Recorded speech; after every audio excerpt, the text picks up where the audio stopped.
told in 2019 by our insurance carrier that our playground equipment needed to be replaced. So the choice then became, do we either take it out and have no playground, or do we try and raise funds to replace and have new playground equipment put in? This is the only playground within 10 miles. So without it, our community kids and the kids that come from Brush Lake and the surrounding communities, there's no place for them to have a safe playground. So it's very important, and I mean, we're a very small community, but the amount of use that this park gets is really surprisingly high. And you guys went above and beyond on this project. I mean, it's wonderful. You got handicap accessible parking over there. You have a nice spot for that. Yep. You've got a beautiful entrance. People could come in right off the roadway. There's a beautiful sidewalk that just walks right in. And then you even have a barriers-free access, meaning that sidewalk goes directly into the playground with this beautiful mulch.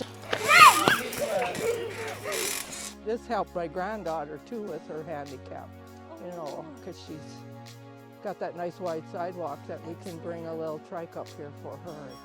She can go.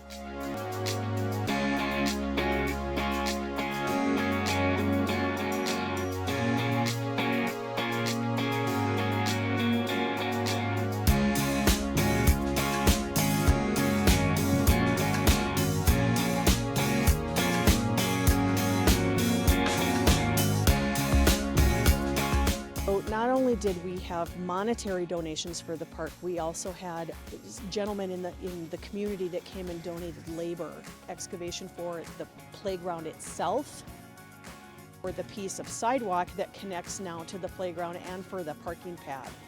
And they did that on their own time and on their own dime.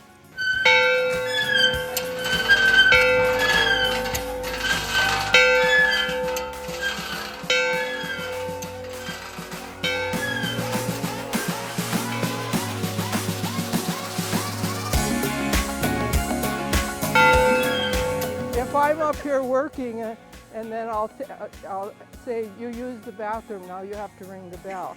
And they're all excited. They're all excited. Oh, we didn't know we could. I'm up here and I see people coming down from Bottineau and Devil's Lake and Towner, and this is their stop. And if they have their grandchildren, they let their grandchildren wear out and get them back in their vehicle. You guys did an amazing job. This is a beautiful land and water conservation fund project.